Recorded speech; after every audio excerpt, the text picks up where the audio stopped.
Donc moi aujourd'hui je vais plutôt aborder l'aspect de la data science au service des villes, mais plus particulièrement la donnée. Donc c'est vrai que quand on entend parler de data science au service de la ville, on pense immédiatement à de l'intelligence artificielle, des capteurs partout, des technologies ultra poussées. Or souvent la donnée qui a le plus de valeur et qui est la plus puissante, c'est celle qu'on a déjà mais qu'on n'exploite pas forcément à son plein potentiel. Et pour les villes, c'est vraiment essentiel d'avoir ce type de données parce qu'elles reflètent vraiment les dynamiques d'un territoire et elles permettent également aux décideurs publics de prendre des décisions plus éclairées. C'est pourquoi le NADI a travaillé sur un guide d'open data qui permet de donner certaines recommandations sur comment publier de l'open data de qualité. On y aborde également l'aspect de la participation citoyenne, mais aussi l'innovation, donc comment on peut innover grâce à l'open data. Donc ici, je vous ai mis le QR code pour pouvoir télécharger le guide. Vous en faites pas, je le remettrai à la fin pour que vous ne manquiez pas l'occasion de vous procurer ce guide. Donc ce que je vous propose, c'est un petit tour d'horizon assez rapide sur ce que contient ce guide. Donc tout d'abord, le guide est vraiment axé autour de 3 axes majeurs. Notamment, en premier, on a la publication. Donc c'est l'axe de la publication qui regroupe une quinzaine de recommandations sur comment publier de l'open data de qualité. Et ces recommandations, elles sont vraiment basées sur des recherches, dont certaines qui ont été effectuées par le NADI, qui soulignent donc le bénéfice d'une publication d'open data de qualité. Ensuite, on a l'axe de l'innovation. Donc là, ils sont abordés les points qui expliquent comment on peut utiliser l'open data comme levier d'innovation. Et enfin, on a l'axe de la participation. Donc comment l'open data peut soutenir une forme de participation citoyenne plus active. Alors, je vous propose de rentrer dans le vif du sujet avec le premier axe, qui est donc l'axe de publication. Donc, une étude a été menée en collaboration avec des chercheurs du NADI et en est ressorti donc un processus de publication. Donc, comment se déroule la publication d'open data, qui a donc lieu en 5 étapes. Donc, premièrement, on a l'étape d'initiation. C'est vraiment le moment où on va se poser, donc on va poser nos ambitions de voilà, quels sont les objectifs qu'on cherche à remplir derrière la publication de cette open data. Pendant l'initiation, c'est vraiment important de formaliser ces objectifs parce que ça va vraiment façonner toute la suite du processus. Et il faut aussi sensibiliser un maximum les entités publiques à ces objectifs parce que ça pourrait donner lieu à de futures collaborations entre les entités et ainsi avoir un effet de levier plus important. La deuxième étape, donc, c'est l'inventaire des données. Et effectivement, une fois qu'on a mis les objectifs au clair et qu'on sait pourquoi on veut publier l'open data, c'est important de se poser, de savoir quelles données sont disponibles, quelles données est-ce qu'on veut publier, mais quelles données est-ce qu'on peut publier également, dépendamment du cadre légal dans lequel elles se situent. Et pour ça, c'est important d'impliquer un maximum de partenaires dans ces objectifs pour qu'on puisse vraiment faire un état des lieux, parce que souvent, on n'est même pas au courant de si la donnée existe et on ne sait pas qui la détient, donc c'est important d'avoir cette phase d'inventaire. Ensuite, on a la publication des données. Donc là, c'est assez explicite. Mais encore une fois, dans le guide, on retrouve plusieurs recommandations concernant cette étape, notamment la standardisation qui est assez importante.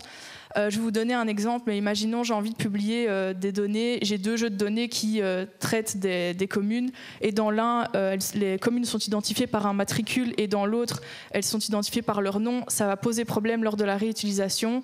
Il va falloir les retravailler et on va perdre en efficacité. Donc c'est vraiment important au moment de la publication d'établir ces standards et de les suivre. Et également de penser au format auquel on veut publier cette open data, donc que ce soit des fichiers CSV, des fichiers Excel, etc.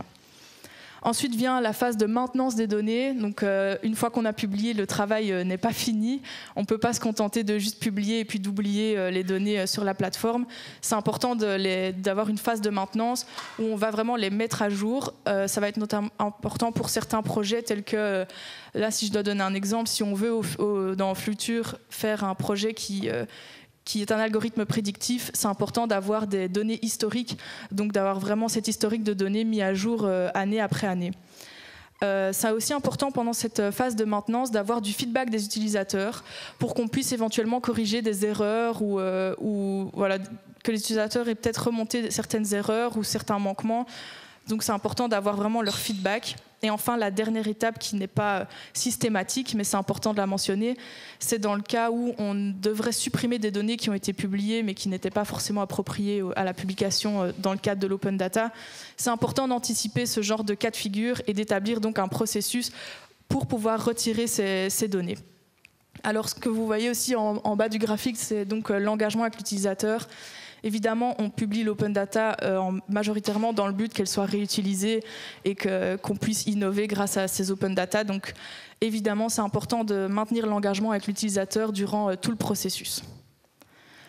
En ce qui concerne l'innovation avec l'open data, ici j'ai mis quelques exemples de projets étudiants qui ont été réalisés dans le cadre d'un cours de data science à l'université de Namur. Comme quoi, avec vraiment de l'open data de qualité, on peut vraiment faire de chouettes projets et être assez innovant. Notamment ici, on a en tout premier, on a un planificateur de promenade. Donc ici, les étudiants ont pris plusieurs jeux de données qui étaient disponibles, notamment un jeu de données sur les points d'intérêt de la ville de Namur et un autre jeu de données qui contenait des images de ces points d'intérêt il y a j'ai du mal à estimer comme ça, mais une cinquantaine d'années ou une centaine d'années, je ne sais pas. Et il matchait donc les images avec les points d'intérêt et ça proposait des promenades où quand on arrivait à ces points d'intérêt, on avait donc l'image qui s'affichait. Et encore une fois, je me permets avec ce projet d'insister sur l'aspect de la standardisation. Je le sais parce que c'est un projet auquel j'ai participé en tant qu'étudiante, mais donc ça a été possible parce que les deux jeux de données identifiaient les points d'intérêt avec le même code, donc ici les coordonnées géographiques, donc c'est très simple donc de faire matcher les deux et de les mapper. Ça nous permet d'aller vraiment plus vite dans l'élaboration de ce genre de projet. Ensuite, on a une cartographie des logements de Mons et enfin un recensement de points de comptage. Donc vous voyez en haut, ça a été cartographié et en bas, vous avez plusieurs graphiques qui montrent les moments d'activité qui ont été retenus pendant la journée.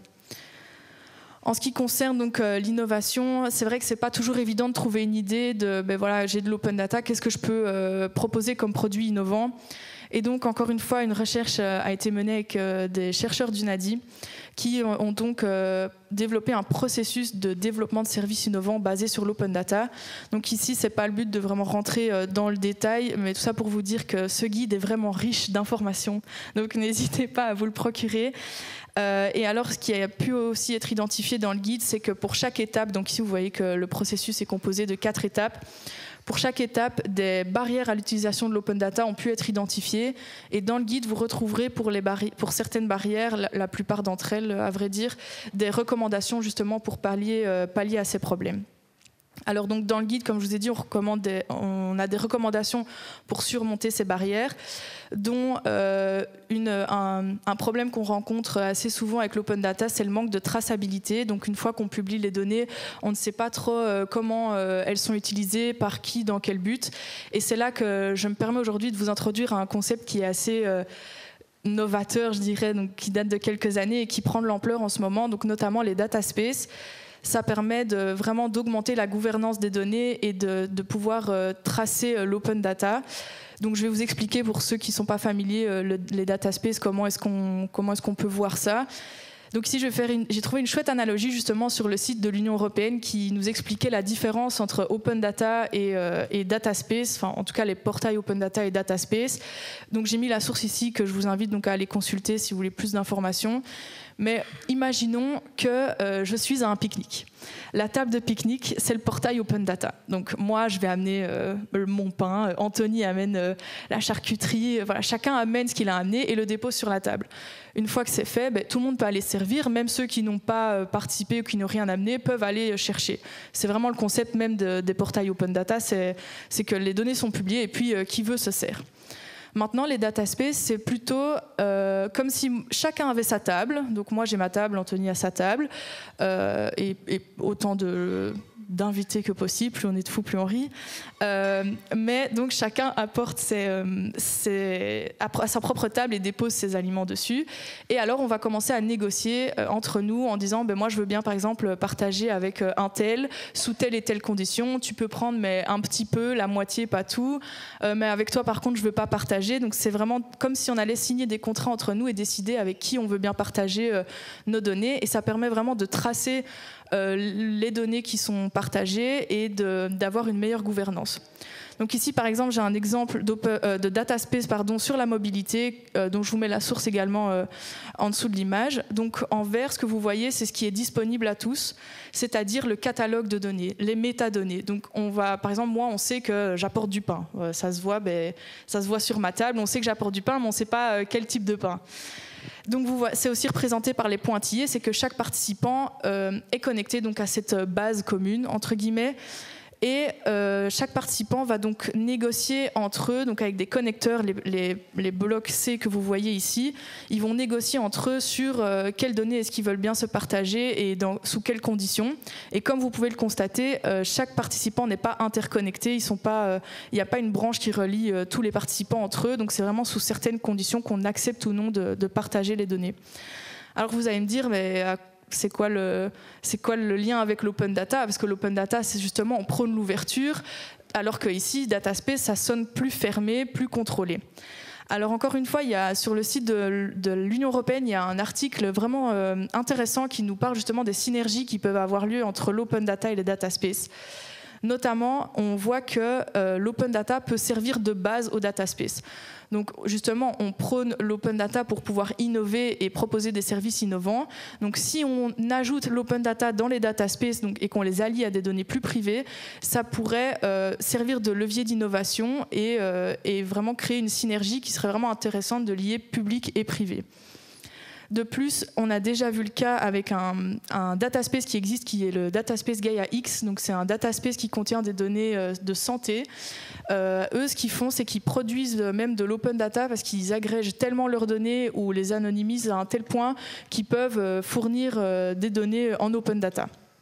Et enfin, ça pourrait permettre de tracer l'utilisation qu'on fait de l'open data et vraiment de piloter l'usage de l'open data. Et là, on aurait plus de traces et ça peut vraiment être un feedback intéressant de qu'est-ce qui est fait avec l'open data. Si on inclut ça dans les dataspaces, ça va vraiment nous aider à savoir quelles open data peut-être sont les plus pertinentes et pourquoi on l'utilise et à quelle fin. Donc ça, c'était vraiment en ce qui concerne les dataspaces et je trouvais ça intéressant de pouvoir vous le présenter aujourd'hui parce que ça gagne vraiment en popularité. C'est d'ailleurs dans les objectifs de l'Union européenne de vraiment se focus sur les dataspaces dans les prochaines années. Je vous remets le lien du guide. N'hésitez pas, c'est le moment de sortir vos téléphones pour scanner le QR code. Et je suis ravie que Nicolas et Samuel soient là pour me rejoindre aujourd'hui pour une table ronde. Je pense vraiment que leur expertise va pouvoir nous éclairer sur la réalité du terrain et voilà, nous éclairer sur ce qui se passe avec l'open data. Je vais les rejoindre immédiatement.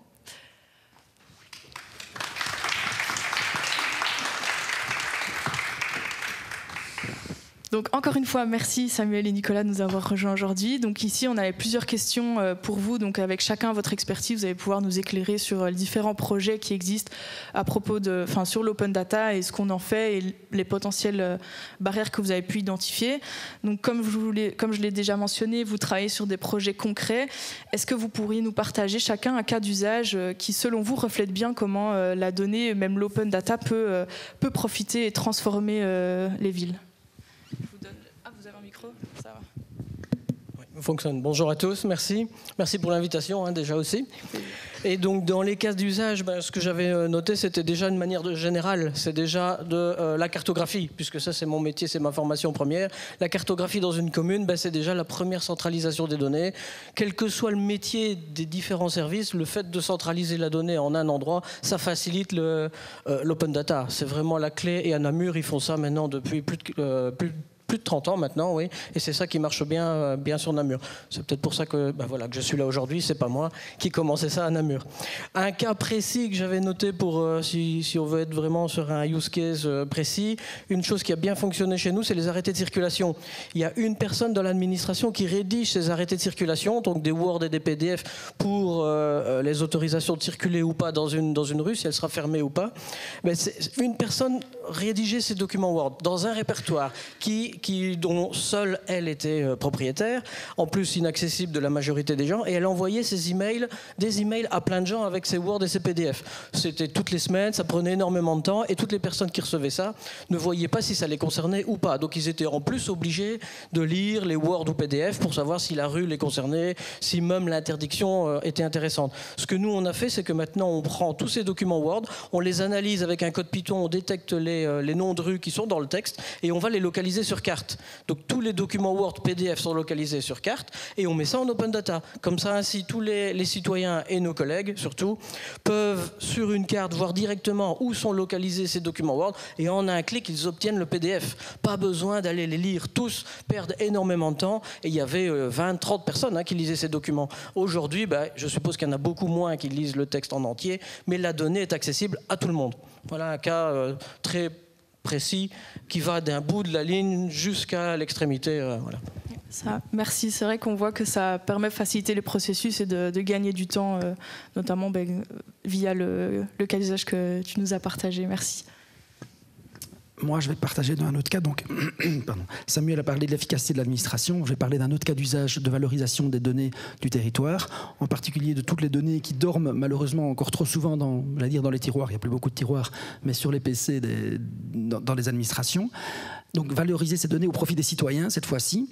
Et donc c'est un projet qu'on a lancé donc, il y a quelques mois, qui s'appelle Wallonie en poche, en tout cas la nouvelle version de Wallonie en poche, qui est un projet totalement data-centric. Donc on a complètement revu, pour ceux qui auraient connu l'ancienne version, on a fait table rase, on est parti sur une toute nouvelle version dont le but c'est d'informer un maximum les citoyens de toute la Wallonie sur un maximum de thématiques, que ce soit la culture, les loisirs, la santé, l'environnement, la mobilité, etc. Mais vraiment sur base de toutes les données du territoire, que ce soit des données déjà présentes aujourd'hui en open data ou des données qui ne le sont pas encore, mais on va titiller les administrations en disant partagez-nous les données, et comme ça on leur montre en quoi c'est utile grâce à cette application vers le citoyen, et ça peut les booster derrière à aller lancer une politique d'ouverture des données. Et donc sur cette application, on a déjà aujourd'hui, en quelques mois, on a 80 000 données qui sont présentes d'un peu partout, de tous les niveaux de pouvoir, pouvoirs locaux, pouvoirs régionaux, pouvoirs fédéral. 80 000 données qui représentent à peu près 55 services déjà directement utilisables par le citoyen sur l'ensemble du territoire wallon. Et donc, pour nous, l'objectif, il est multiple. D'abord, effectivement, d'informer le citoyen de manière tout à fait claire, efficace, pertinente. De permettre aussi aux plus petites communes qui, elles, ont peut-être plus de difficultés, justement, de s'inscrire dans ces politiques de la donnée, d'aller communiquer efficacement et de valoriser leurs données vers le citoyen. Et enfin, comme je l'ai dit, c'est un bon exemple de montrer en quoi l'open data est tout à fait pertinent et utile aujourd'hui, au XXIe siècle, dans une politique moderne. Merci beaucoup. C'est vrai que ça rejoint justement le processus qu'on avait vu ici qui parlait justement de l'inventaire des données. Tu disais parfois elles sont dans le tiroir, on oublie qu'elles sont là. C'est vrai que c'est important d'avoir vraiment une connaissance de la donnée qui est disponible, et c'est vrai que c'est vraiment intéressant d'avoir ce genre de cas d'usage comme Wallonie en poche qui permet d'avoir un endroit centralisé pour tout ça.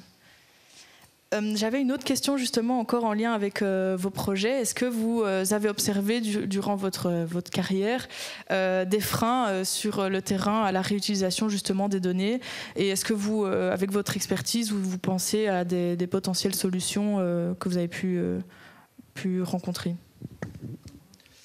Oui, effectivement. Tout ne s'est pas fait en un jour. Donc, effectivement, on a vu les premiers processus de publication des données en open data. Tout n'était pas parfait. Alors, les choses ont tendance à s'améliorer. Mais effectivement, pour moi, il y a plusieurs conditions sine qua non pour permettre la réutilisabilité des données derrière. Sans quoi, les données vont être difficilement valorisables. Et donc, évidemment, la qualité des données, c'est large quand on parle de qualité des données. Il faut des données à jour. Évidemment, des données d'il y a 3 ans, ça a peu d'intérêt. Des données sur l'ensemble du territoire, donc des données vraiment disponibles de manière large. Si Namur publiait, on va dire en open data, je ne sais pas moi, des statistiques juste sur un des quartiers de Namur, ça aurait quand même assez peu d'intérêt. Par contre, il publie bien des données sur l'ensemble du territoire namurois, donc là, c'est utile. Il faut le dire, et tu l'as dit plus ou moins dans ton introduction, mais c'est important de parler là-dessus, il faut que les données soient découvrables, c'est-à-dire qu'il faut que les réutilisateurs potentiels sachent que ces données existent. Ça, c'est vraiment important, parce qu'on peut publier autant de données qualitatives possibles. Si personne n'est au courant que ces données n'existent, forcément, elles ne seront pas réutilisées. Donc ça, c'est vraiment important. Qu'est-ce que je veux dire? Des données standardisées. Donc pareil, si toutes les communes wallonnes publiaient des données dans leur format propre, à l'échelle wallonne, on ne pourrait rien en faire. Ce serait vraiment trop compliqué d'agréger ces données. Et donc, c'est important de mettre en commun cette idée de standardisation pour que tout le monde publie ces données dans un format standard, mais aussi que les différents types de données, comme tu l'as dit, soient aussi qu'on puisse les croiser entre elles parce qu'elles ont des bases communes sur la manière de nommer les communes, sur la manière d'identifier les adresses, etc. Oui, chose très importante, un gros frein aussi à la valorisation des données, c'est la documentation des données. On a encore aujourd'hui trop de jeux de données qui sont publiés, qui sont très qualitatifs sur la donnée en tant que telle, mais on ne comprend pas toujours ce qu'il y a derrière le jeu de données.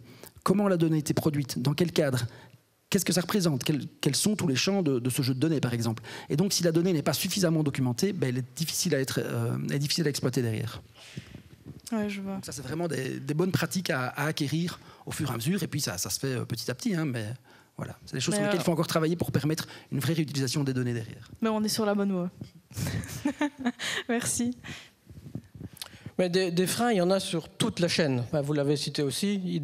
Ça va vraiment depuis le début, où les gens en fait ne comprennent pas l'intérêt de partager la donnée, même au niveau numérique, ils n'ont pas encore même les connaissances en informatique pour même se dire que le tableau qu'ils ont, ou même plutôt que de travailler dans un Word, c'est de mettre ces données-là dans un Excel, ce sera plus facile à partager. Donc ça va vraiment depuis le tout début, où la majorité dans l'administration des gens se débrouillent avec les outils informatiques aujourd'hui. Il n'y a pas énormément de formation de base est donné à l'ensemble du personnel pour qu'ils comprennent qu'ils doivent aller plus loin, partager, travailler avec des autres outils qui sont plus facilement, où on sait collaborer plus facilement sur la donnée ou sur l'information. Alors ensuite, après, ils n'ont pas non plus le réflexe, c'est encore très fort en silo. Donc le fait d'avoir ces jeux de données, ou en tout cas une personne dans l'administration, comme on a la chance à Namur d'avoir toute une équipe transversale, ça permet de mettre autour de la table des gens de plusieurs métiers. Ainsi, ils vont découvrir les données des autres et on va pouvoir croiser les données entre services. Et là, on va voir aussi, ça va susciter l'intérêt de la donnée. Beaucoup de gens aujourd'hui ne savent pas que la donnée qu'ils ont sur leur tableau Excel intéresse énormément de gens dans l'administration. Et donc, en plus, il y a aussi des jeux de données qu'on retrouve dans tous les services. La liste des rues de Namur, elle est je ne sais pas combien de fois, alors que c'est basique, hein, la liste des rues. En plus, normalement, il n'y en a qu'une seule officielle. C'est dans tous les services, dans tous les Excel. Donc, le fait d'avoir centralisé et de sensibiliser les gens tous les jours à aller au même endroit sur une base référentielle. Nous, c'est notre open data. Chaque fois, je suscite les gens pour aller trouver la donnée. En tout cas, avoir le réflexe de toujours aller voir d'abord à un même endroit. Ensuite, ce que j'avais noté aussi, l'autre difficulté, c'est que nous, on a atteint maintenant une quantité de données énorme, et donc on se retrouve avec plus de 600 jeux de données en interne. Et ce qu'il y a, c'est qu'alors là, la difficulté, c'est de les trouver, les données. Donc ce qu'on fait beaucoup sur notre plateforme, c'est de faire des tableaux de bord. Ainsi, on rassemble tous les jeux de données en une page web, très visuelle, avec beaucoup de graphiques, d'explications, des définitions, des limites et des métadonnées dessus, pour que les agents et les citoyens voient tout ce qui existe. Par exemple, ils vont aller sur l'outil, pour prendre un exemple, les arbres, par exemple. Mais les arbres, il n'y a pas seulement l'inventaire des arbres. Il y a aussi les parcs, il y a les arbres qui vont être plantés plus tard, il y a les zones d'intérêt, il y a le budget, il y a les événements qui sont les événements que la commune organise, les limites d'utilisation. Voilà, il y a énormément de choses sur cette page, juste sur les arbres. Et ça va, comme ça, dévier les personnes, les utilisateurs, vers d'autres pages ou d'autres utilisations. Et ça va aussi sensibiliser l'innovation. Parce que le fait de découvrir simplement la cartographie des arbres, ils vont aussi peut-être avoir d'autres idées de croisement de données. L'autre chose que je voulais dire sur la quantité de données, alors après c'est le risque de mettre à jour tout ça. On a aussi atteint une limite où on a tellement de données que ça devient difficile de mettre tout à jour. Alors heureusement, on a des outils pour automatiser le tout, mais c'est vraiment pas évident. On a aujourd'hui dans notre service atteint la limite même de fonctionnement parce qu'on a, on va dire, victime de notre succès. Avec ces 600 jeux de données à mettre à jour, il y a, on va dire, tous les jours quelque chose qui ne fonctionne pas. Donc on est obligé tous les jours aussi d'améliorer nos outils pour pouvoir suivre l'informatique, que ce soit au niveau des accès, des droits, de la manière de partager. Mais bon, on se débrouille avec, d'ailleurs, avec toutes les bonnes idées qu'il y a ici dans la salle. On croise beaucoup de gens et heureusement aujourd'hui il y a beaucoup de réunions pour découvrir ce que les autres communes et les autres administrations font pour aussi nous enrichir notre service géomatique. Voilà. Merci. Donc on en revient encore une fois à la sensibilisation et à la communication, vraiment de mettre au clair les objectifs pour que tout le monde puisse être au courant des données qui sont disponibles et de savoir voilà, vers quoi est-ce qu'on va et de standardiser un peu tout ça. J'ai une troisième question et je pense qu'on finira sur celle-là. Donc Nicolas, tu l'as mentionné un peu plus tôt, on parle aussi des petites communes. Donc comment est-ce qu'on peut s'assurer que la data science profite aussi aux petites communes et pas seulement aux plus grandes villes? Oui, alors effectivement, c'est assez compliqué pour les petites communes. Samuel l'a bien dit, vous avez un service géomatique qui existe depuis 30 ans. Et donc, ça s'est fait de manière assez naturelle. Dans une grande ville comme Namur, ils ont un gros service informatique, etc. On a des grandes villes où c'est assez direct. Par contre, les petites communes, ils n'ont pas de personnel formé à ces thématiques-là. Ils n'ont même pas de personnel tout court pour s'occuper de ces matières-là. Ils n'ont pas les connaissances, etc. Et donc, et ça ressort bien des différents baromètres qu'on a publiés, des enquêtes qu'on a faites au fil des années, ces dernières années, avec Futurosité. Donc, ce manque de maturité numérique tout court au sein des petites communes. Et donc, la question, c'est comment, un, les intéresser à la question, et deux, les accompagner. Donc nous, on a essayé de mettre en place des stratégies, des formations aussi pour les gens des petites communes, des formations à la base non techniques, mais pour vraiment leur faire comprendre l'intérêt. Et puis au travers de projets concrets, j'ai parlé de Wallonie en poche tout à l'heure, mais on essaie de les intéresser au sujet. Ici, par exemple, on a bien vu, on a communiqué ici récemment vers l'ensemble des communes en disant Wallonie en poche, c'est sûr, j'ai dit il y a 55 types de services basés sur des données aujourd'hui sur Wallonie en poche, mais dont plus de 45 proviennent des niveaux de pouvoir régionaux et fédéraux, mais les communes ont aussi leur raison d'être sur ce genre d'outils. Et donc, on a identifié toute une série de thématiques très concrètes pour lesquelles les villes pouvaient publier des données. Et on a eu beaucoup d'intérêt, puisqu'ici, rien qu'en 2 semaines, on a eu 10 petites communes, donc Soigny, Libin, Éouaille, Esneux, tout ça, c'est vraiment des petites communes, quoi. C'est pas les grandes villes, qui nous ont contactés en disant « mais c'est super, on a vraiment envie d'y être, comment on fait pour s'intégrer dans le programme, comment on fait pour partager les données, comment on fait pour se retrouver sur l'outil ». Et donc, je crois que c'est un peu, ça doit aller dans les deux sens. On peut leur dire c'est intéressant de faire l'open data, mais il faut venir aussi avec des cas d'usage très concrets pour que les communes voient l'intérêt qu'elles ont à, entre guillemets, jouer le jeu. Et puis derrière, c'est une opportunité pour elles de communiquer de manière efficace aussi et moderne vers leurs citoyens. Merci. Pour compléter, je dirais que comme j'avais dit avant, c'est que l'amélioration et les outils à faire, c'est vraiment sur toute la ligne. C'est depuis l'agent dans son bureau avec un Excel, c'est d'essayer, en tout cas de promouvoir dans les administrations d'autres outils, d'autres manières de travailler pour remplacer un Word par un Excel ou l'Excel par quelque chose d'un peu plus intelligent où la donnée pourra être mieux partagée, mieux collaborer sur la donnée. Donc ça va d'un bout jusqu'à l'autre avec Wallonie en poche, ça c'est génial pour la valorisation des données. On voit que les communes commencent à voir ça. Donc ça va vraiment sur toute la chaîne. Moi, ce que je voulais dire aussi, c'est qu'il y a pas mal de groupes de travail que vous avez mis en place, ou bien qu'on met en place avec Digital Wallonia, ou même comme ça de manière informelle avec d'autres communes, où on partage les données, on montre ce qu'on a fait, et ça suscite vraiment beaucoup d'intérêt. Entre autres sur la mobilité, on a un groupe de travail, un spécifique sur l'open data aussi, avec ODWB. C'est tous des petits groupes de travail où on voit que d'année en année, le nombre de communes dans ces groupes augmente, et dans ces groupes, on peut partager les bonnes idées, mais aussi on partage le code, les schémas de données. Les schémas de données, Futurosité en propose aussi pas mal sur son site. Donc voilà, c'est pour aider toutes ces communes à aller un peu plus vite, ou en tout cas être moins obligé d'avoir des connaissances en informatique et donc pouvoir quand même avancer sans avoir un vrai informaticien ou data scientist pour avancer dans le domaine. Donc ces groupes de travail permettent vraiment d'avancer aussi de manière raisonnée et efficace. Ouais, merci. C'est vrai que c'est chouette d'avoir des groupes de travail pour pouvoir justement mettre en commun les connaissances. Et d'ailleurs, je me permets du coup de rappeler notre rôle de référent en tant que NADI. Donc si vous avez une question, n'hésitez pas à nous contacter. J'ai d'ailleurs mis mon adresse mail ici au-dessus. Encore une fois, merci Samuel et Nicolas de nous avoir rejoints pour cette table ronde.